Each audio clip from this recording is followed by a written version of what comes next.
परिवर्तन और आर्थिक मुक्ति आंदोलन के प्रणेता मान्यवर काशीराम जी को सुनने के लिए आप लोग आतुर हैं। मैं मान्यवर काशीराम जी को आमंत्रित करता हूं कि वे हमें अपने उद्गार से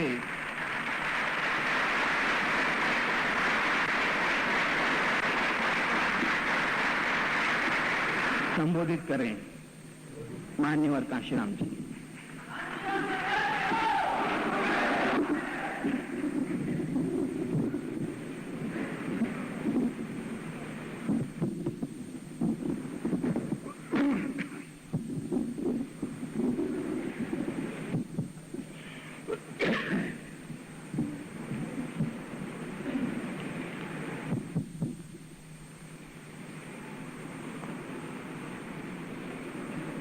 साथियों, बहुत लंबे समय के बाद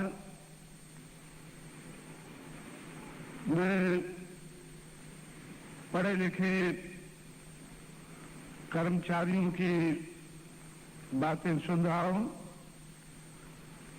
इकट्ठे होकर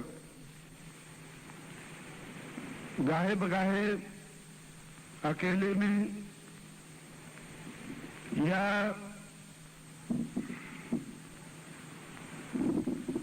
जिन कर्मचारियों से आज मेरा संबंध है उनके माध्यम से तो मैं बातें सुनता भी रहता हूं, सुनाता भी रहता हूं, लेकिन मध्य प्रदेश के कर्मचारी इकट्ठे होकर मुझसे अपनी कुछ बातें कहें, उसके लिए तो लंबे अरसे के बाद ये मेरा पहला ही मौका है। कर्मचारियों को इकट्ठे करके उनसे मैं कुछ बात कहूं, इसके लिए मैंने लंबे अरसे से कोशिश नहीं की है। जानबूझकर मैंने ऐसी कोशिश नहीं की है। 1985-86 के बाद जब से कांग्रेस पार्टी की तरफ से बामसेफ को तोड़ा गया, बामसेफ के कुछ नेताओं को खरीदा गया और जिस बामसेफ को मैंने बहुत लंबा समय लगाकर मेरी पूरी जवानी का समय लगाकर 1965 से लेकर 1985 तक 20 साल में कर्मचारियों को मैंने संगठित किया। 20 साल की मेरी मेहनत के ऊपर राजीव गांधी की सरकार ने पानी फेरा। चंद मुट्ठी भर कर्मचारियों को खरीदकर उसके बाद 1985-86 के बाद मैंने एम्प्लॉइज को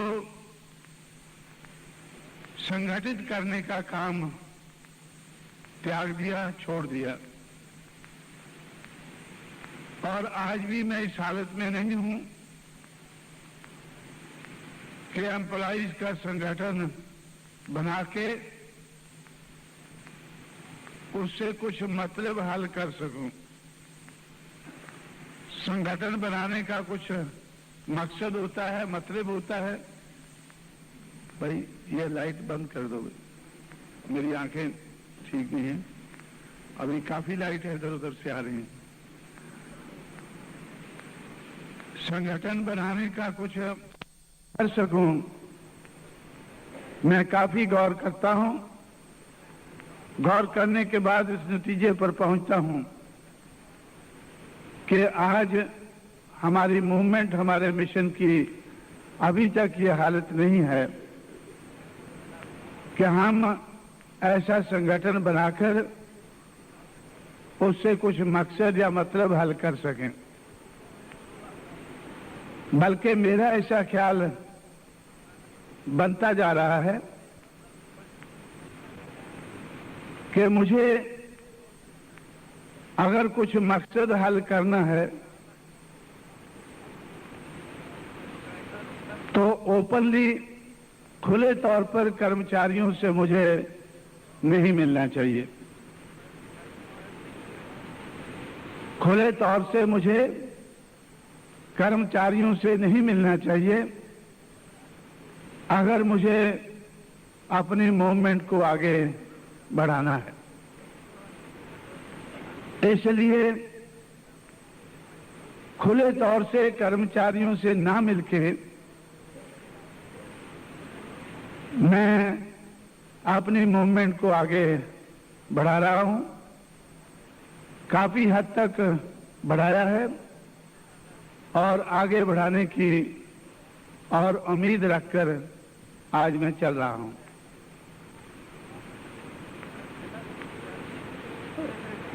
क्योंकि खुले तौर पर अगर कर्मचारी मुझसे मिलते हैं तो मूवमेंट को फायदा होने की बजाय नुकसान होने का डर रहता है। कर्मचारियों को भी नुकसान होने का डर रहता है और कर्मचारी आज तक अपना नुकसान कराने के लिए मुझे तैयार नजर नहीं आते हैं। अगर उनका नुकसान होता है तो उनको पछताना पड़ता है, तो मैं नहीं चाहता हूं कि उनको पछतावा हो। अभी अभी पंजाब में चुनाव हुआ, एक आईजी पुलिस का इंस्पेक्टर जनरल इलेक्शन कमिश्नर ने इसलिए ट्रांसफर कर दिया उनको उनके क्षेत्र से हटाकर दूसरे क्षेत्र में ना भेज के रेलवे का आईजी लगा दिया गया। क्या कारण? कि वो खुले तौर से मुझसे मिलता था, खुले तौर पर वो मुझसे मिलता था।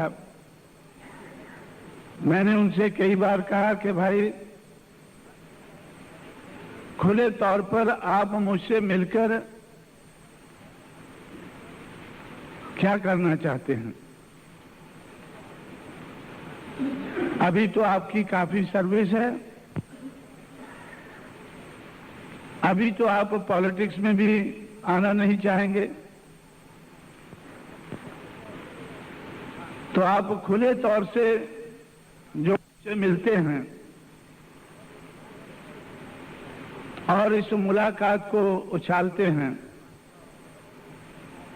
तो उससे आपका नुकसान हो सकता है और मिशन का कोई फायदा नहीं होगा, मूवमेंट का कोई फायदा नहीं होगा।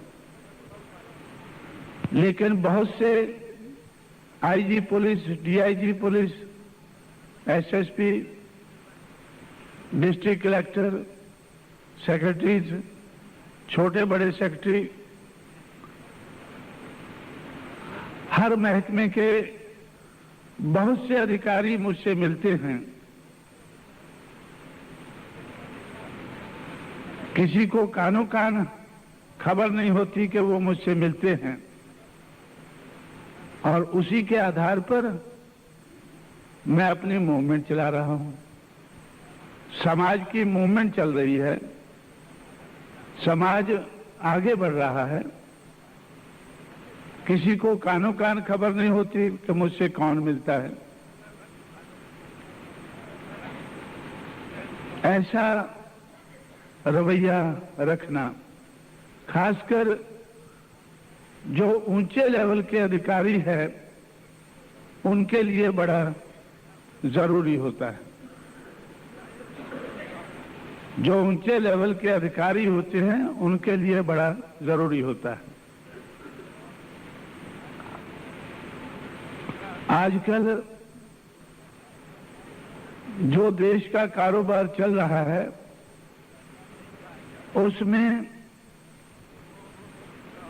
बहुत सोच समझकर चलने की जरूरत है। हमारी मूवमेंट ना बन सके, हमारी बात आगे ना बढ़ सके, हमें बहुत सोच समझकर चलने की जरूरत है, क्योंकि इसको रोकने के लिए हर तरफ से कोशिश की जाती है।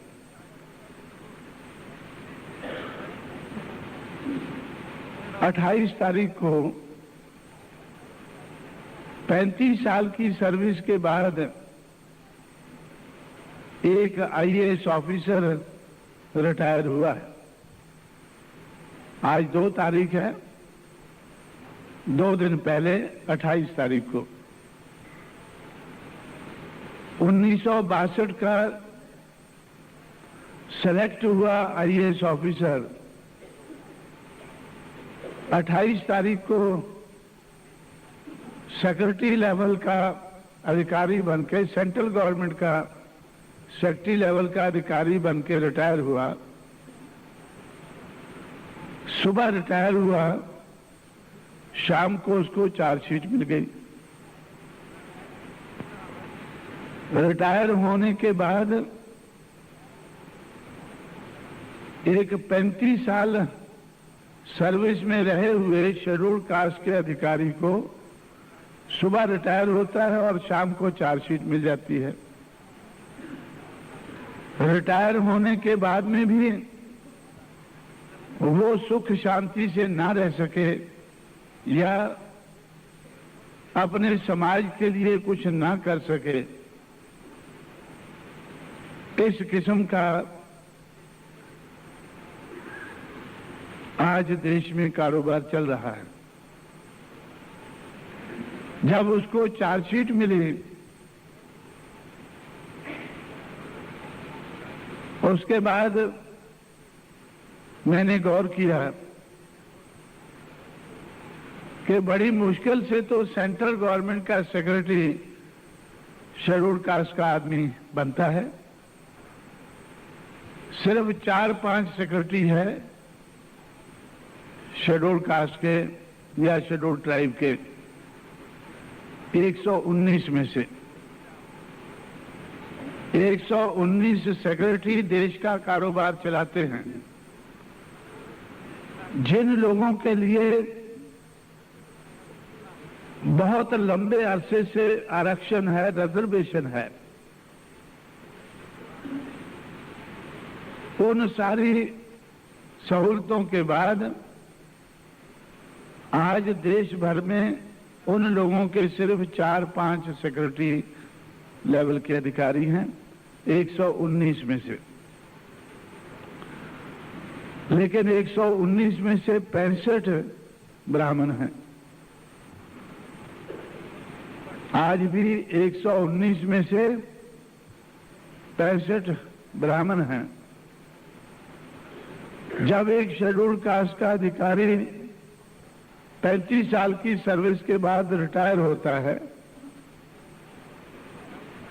तो रिटायर सुबह होता है और शाम को ये लोग, ये अधिकारी उसको चार्जशीट पर थमा देते हैं।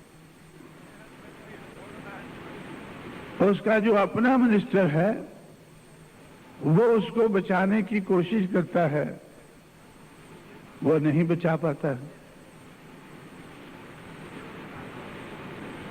तो ये सारी बातें मैंने, जो ऊंचे लेवल के अधिकारी हैं, जिनके पास दिमाग है, हुनर है, पैसा भी है,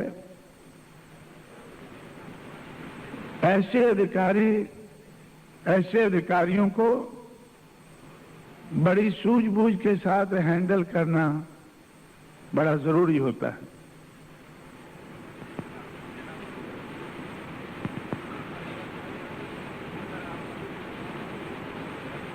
इस अधिकारी के साथ, इस सेक्रेटरी के साथ ऐसा क्यों हुआ? स्टेट में सबसे बड़ा सेक्रेटरी चीफ सेक्रेटरी होता है। स्टेट में, हर स्टेट में चीफ सेक्रेटरी सबसे बड़ा अधिकारी होता है और सेंटर में कैबिनेट सेक्रेटरी सबसे बड़ा अधिकारी होता है। इस शेड्यूल्ड कास्ट के अधिकारी ने कोशिश की कि वो काफी सीनियर होने के कारण उसकी बहुत सी रिपोर्टें अच्छी होने के कारण जो मेहनत मशक्कत करके, चमचागिरी करके, क्योंकि सिर्फ मेहनत मशक्कत से अच्छी रिपोर्टें नहीं आती हैं। मेहनत मशक्कत तो जरूरी है, लेकिन उसके साथ साथ अगर किसी शेड्यूल्ड कास्ट अधिकारी ने अच्छी रिपोर्टें लेनी हैं तो अपने आप को गिरा के रखना भी जरूरी है। अपने आप को गिरा के मेहनत मशक्कत करके उसने अच्छी रिपोर्टें ली और सोचा कि वो कैबिनेट सेक्रेटरी बनना चाहिए। दिल्ली गवर्नमेंट को, स्टेट गवर्नमेंट को, सेंटर की गवर्नमेंट को चलाने वाला सबसे बड़ा सेक्रेटरी उसको बनना चाहिए। ये उसका कसूर था। लेकिन जो ब्राह्मण सबसे बड़ा सेक्रेटरी बना, उसने सोचा कि एक शेड्यूल्ड कास्ट के अधिकारी की ये हिम्मत कि वो मेरे मुकाबले में आए, इसलिए रिटायर होने के बाद सुबह रिटायर होता है, शाम को उसको चार्जशीट मिल जाती है। मैंने सोचा कि मैं देवेगौड़ा से मिलके वो चार्जशीट को रद्द कराऊं।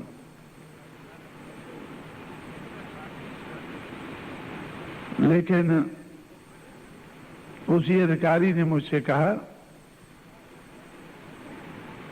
कि आप ऐसी कोशिश ना करें,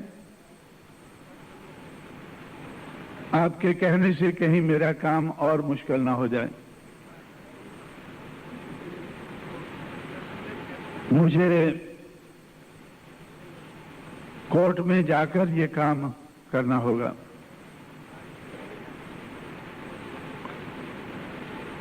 तो इसलिए साथियों, जो आप सोचते हैं, मैंने बहुत पहले सोचा है, समझा है और लगभग 25,000 लोगों को कैडर कैंप लगाकर समझाया है। मेरी जिंदगी का बहुत बड़ा हिस्सा ऐसी बातें समझाने में, खास करके पढ़े लिखे कर्मचारियों को समझाने में मैंने लगाया है। और जब तक मैं ये काम करता रहा हूं, जो बड़े अधिकारी है, बहुत बड़े अधिकारी है, वो मेरे नजदीक नहीं आए हैं। मेरे नजदीक कब आए हैं? जब हम लोगों ने उत्तर प्रदेश में सरकार बनाई है। जब हमारी सरकार उत्तर प्रदेश में बनी, हमने एक शेड्यूल कास्ट की महिला को चीफ मिनिस्टर बनाया,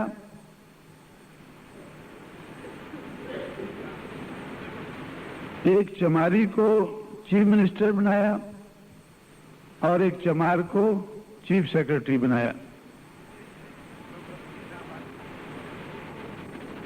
और उसके नीचे जो 137 आईएएस ऑफिसर उत्तर प्रदेश में हमें शेड्यूल कास्ट के नजर आए और 6 शेड्यूल ट्राइब के,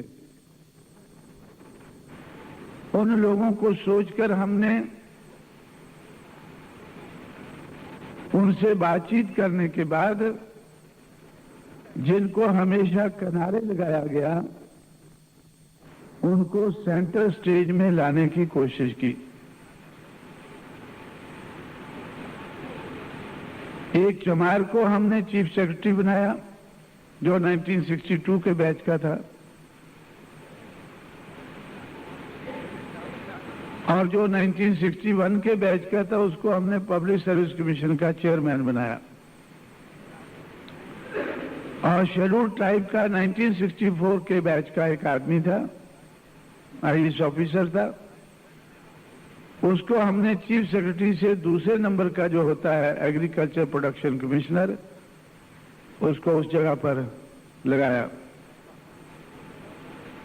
दोनों जगह पर उत्तर प्रदेश का चीफ सेक्रेटरी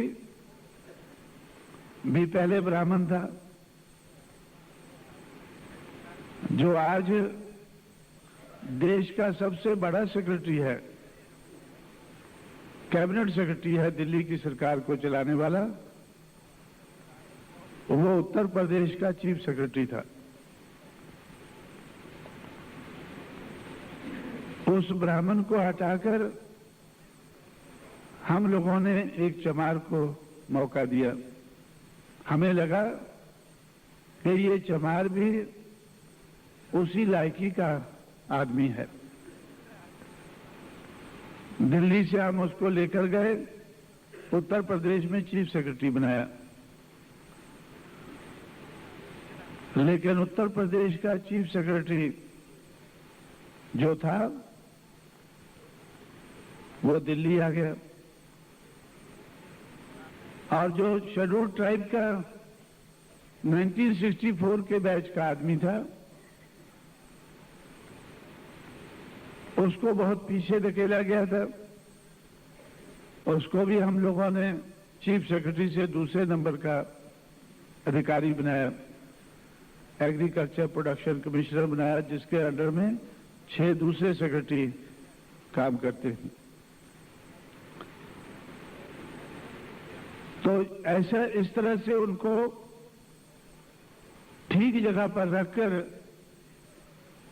हमने उत्तर प्रदेश के कारोबार को चलाने की कोशिश की।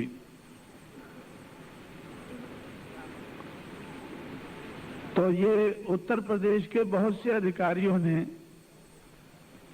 राव साहब जो उस वक्त देश के प्राइम मिनिस्टर थे, नरसिम्हा राव साहब से मिले वो, उन्होंने कहा कि भाई हमें सेंटर में ले लो। उत्तर प्रदेश में कांशीराम हमें परेशान करेगा, इसलिए आप हमें सेंटर में ले लो। राव साहब ने मुझसे कहा कि भाई ऐसी उत्तर प्रदेश के जो ऊंची जाति के आईएएस ऑफिसर है उनकी शिकायत है, तो आप थोड़ा उनका ख्याल रखें। मैंने उनसे कहा कि भाई का ख्याल रखूंगा, लेकिन जिनका आज तक ख्याल नहीं रखा गया उनका भी तो मुझे ख्याल रखना है। जिन लोगों का आज तक ख्याल नहीं रखा गया, क्या मुझे उनका ख्याल नहीं रखना चाहिए? और फिर वो आपको कहते हैं आके कि भाई हमें सेंटर में ले लो।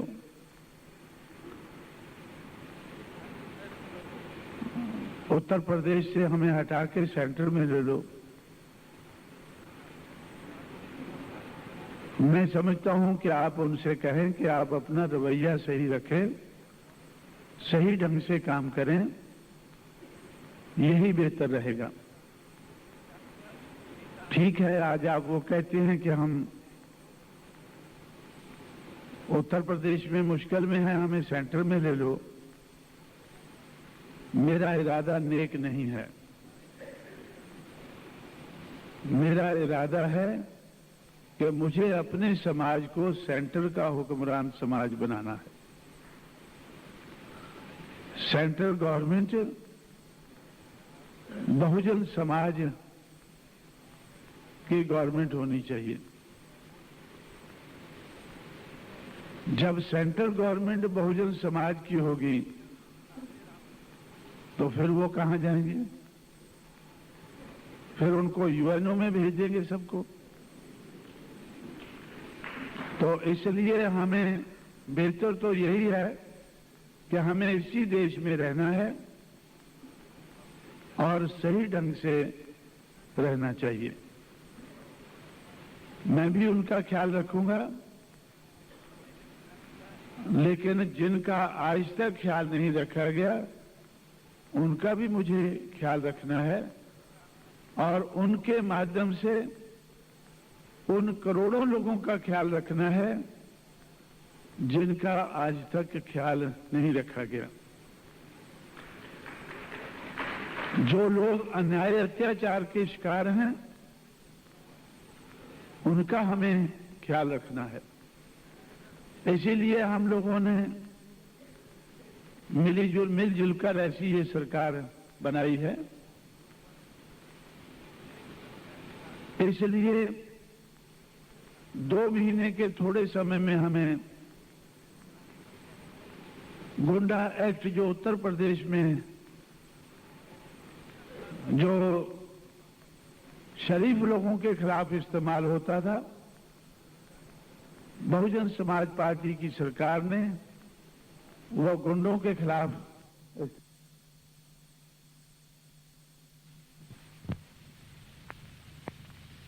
उनके दिल में रह गई कि हम पुराने पट्टे खत्म करके नए पट्टे देंगे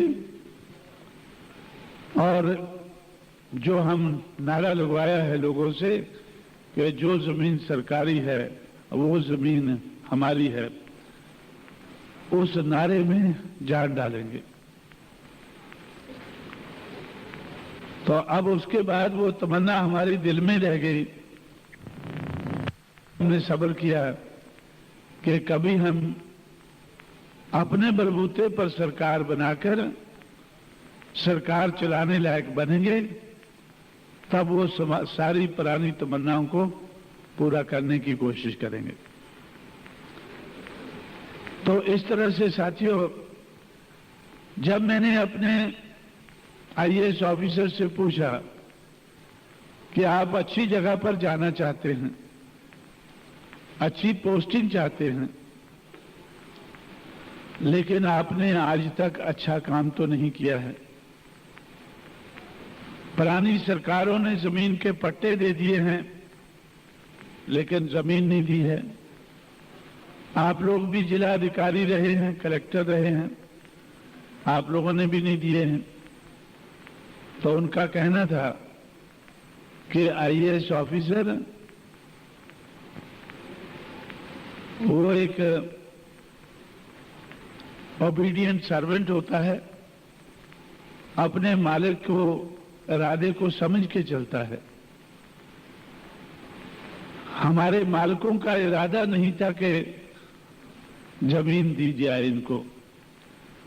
जो खेतों में खेती करके अनाज पैदा करते हैं उनको खेत दिए जाए, ये उनका इरादा नहीं था, इसलिए हम कुछ नहीं कर पाए। अब आपका इरादा नजर आता है, हमें समझ में आता है। आप हमें मौका दें और देखिए हम किस तरह से धड़ाधड़ उनको जमीन देते हैं। तो हम लोगों ने उनको रोटेट करके 45 जिला अधिकारियों को, 45 एसएसपी को बदलकर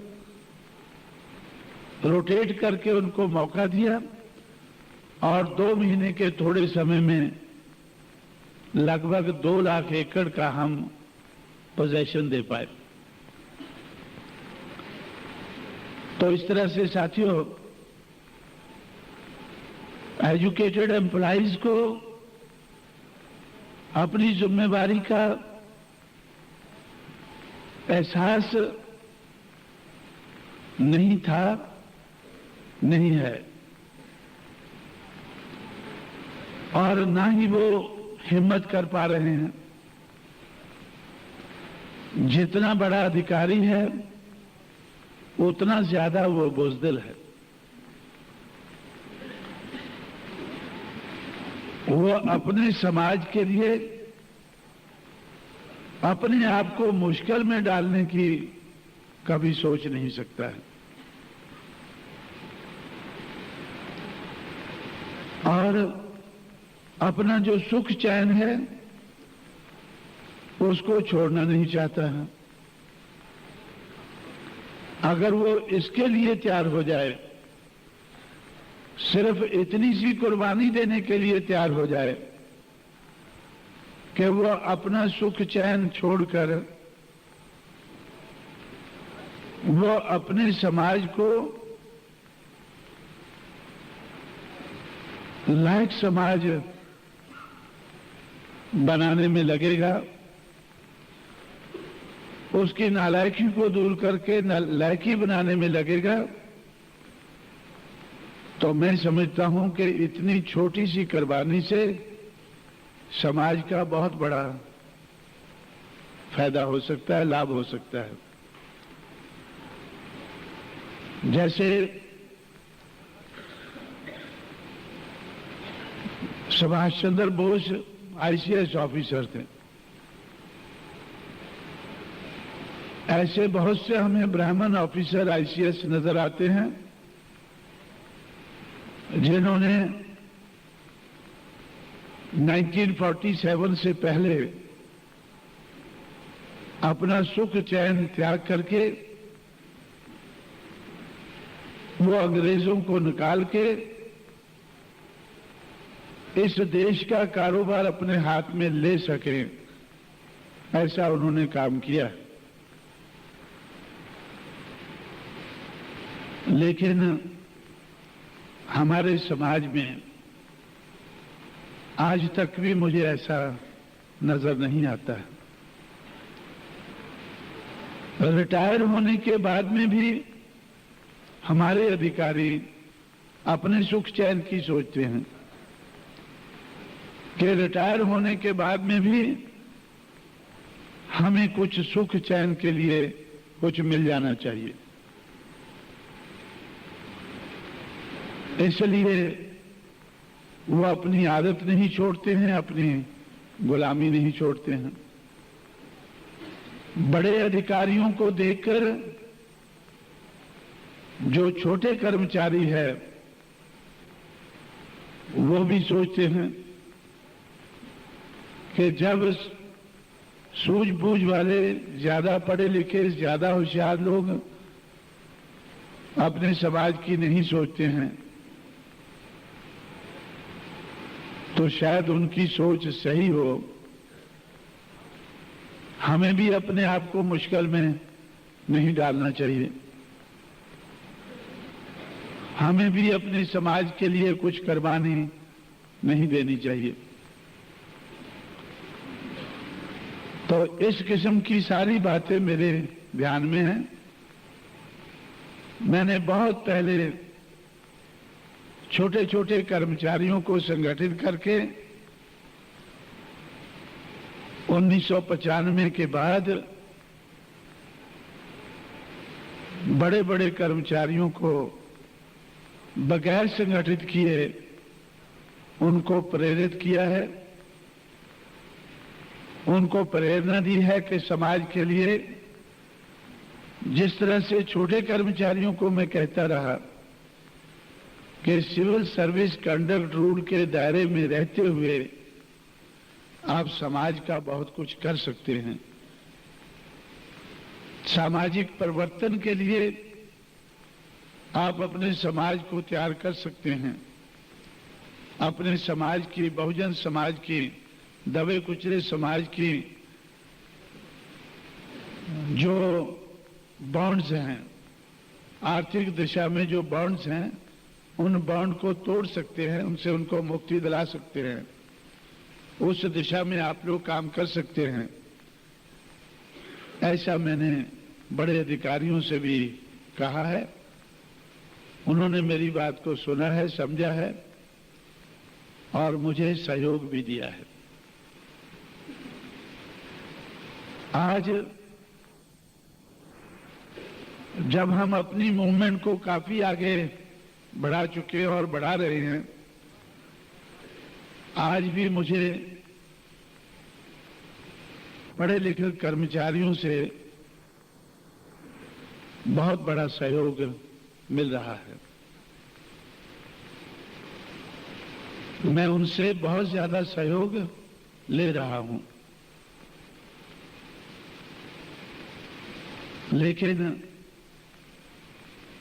उन कर्मचारियों से मैं यही कहता हूं कि भाई अभी भी मैं आपको बचाने लायक हालत में नहीं हूं, इसलिए मुझसे थोड़ी दूरी बनाए रखना चाहिए।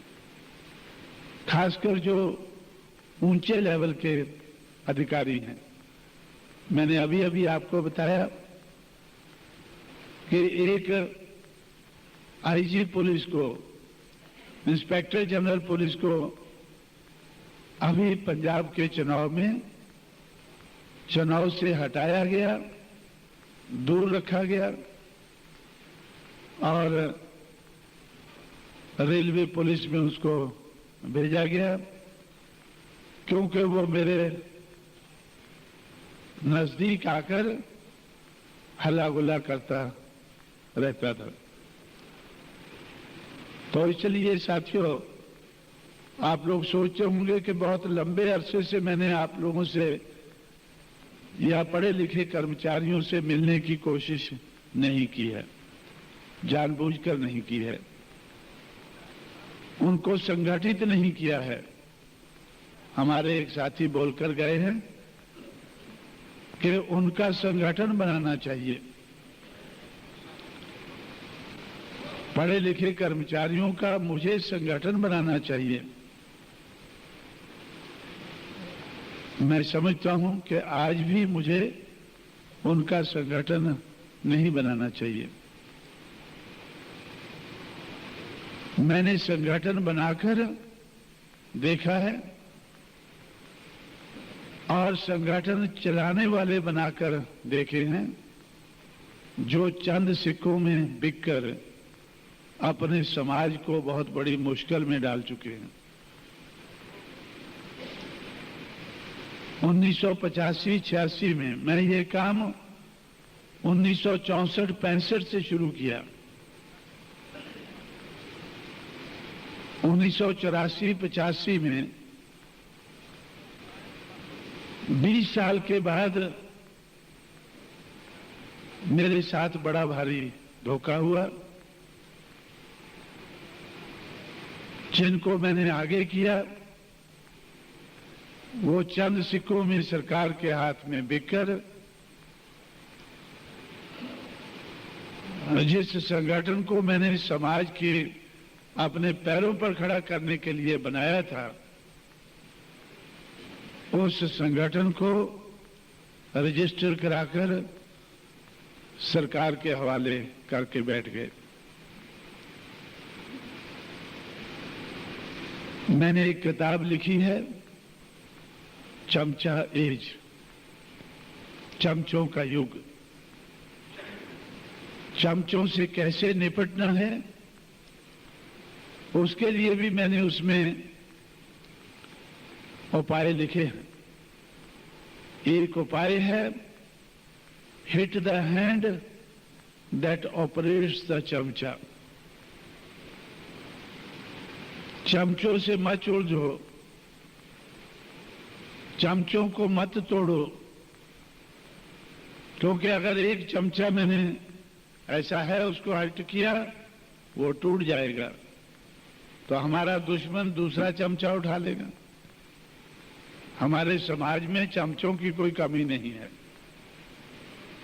वो दूसरा उठा लेगा, उसको हम तोड़ेंगे तो फिर वो और तीसरा उठा लेगा। लेकिन अगर जिसने ये चमचा उठा के इस्तेमाल किया है, अगर उसको इधर मारें तो सोच कर उठाएगा दूसरे को। अगर दूसरे को उठाता है फिर इधर लगे तो फिर तीसरी बार कोशिश नहीं करेगा यार ये इसको, इन लोगों को उठाने से तो मुझे जो चोट लगती है इनको उठाने से लगती, मत उठाओ इनको, पड़े रहने दो इनको। चमचा अगर ऑपरेट करता है तो खतरनाक है, अगर वो पड़ा रहता है तो कोई खतरनाक नहीं। इसलिए जो चमचों को उठाने वाले हैं उनको मैं हिट करता हूं, उनको जो यूज करने वाले हैं उनको हिट करता हूं। मैंने राजीव गांधी को हिट किया। जब 1985-86 में राजीव गांधी, अर्जुन सिंह, एसबी चौहान,